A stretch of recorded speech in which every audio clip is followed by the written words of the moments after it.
सभा में एगो गीत ऐसा रहा है जौने कवैया से विराह होत रहा खुशी उगावत रहा कि ए राजा पहले नियन नहीं मानेला खड़ा होता लेडीज जेंट्स यही के बाद यही शुरू से लेकिन हरी लाइन देखी एगो जाने जाए वाला के ऊपर ही गजल बा कितना बढ़िया बा। जाइए जाइए लेकिन याद रखिए आपका आना बड़ा अच्छा लगा। जा रहे हो लौट के लाता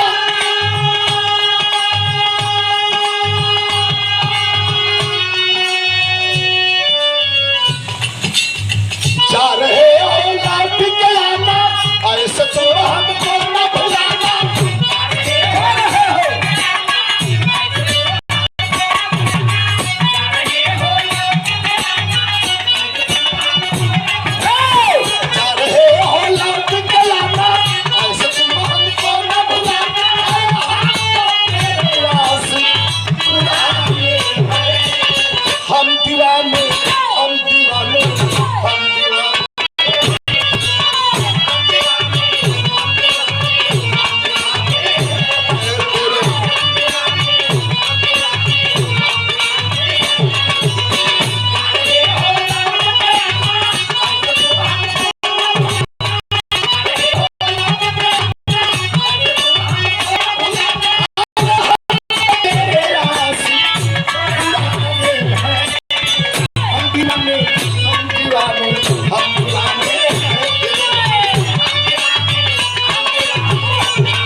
गजल बनी आजा भोजपुरी में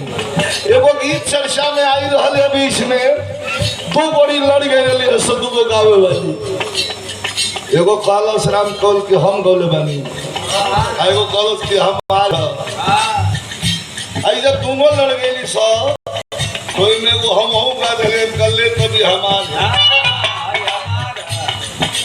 कोना पे लिखा वाला के धन्यवाद। छने छने बदले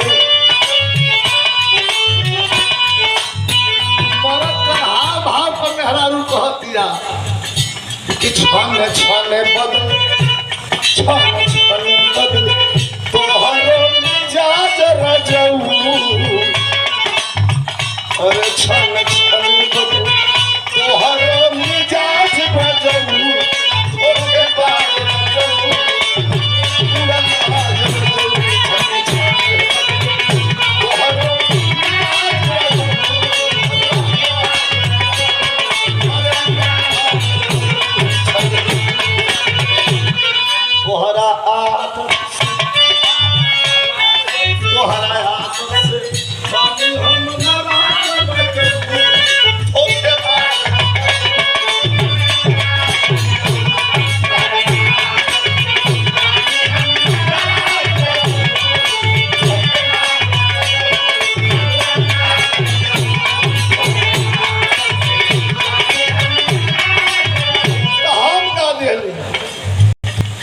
हमार सवाल बा मर्द के सवाल बा मेहरारू जवाब दे हम कहले बानी अपना सजना अरे अपना सजना से पहली सिला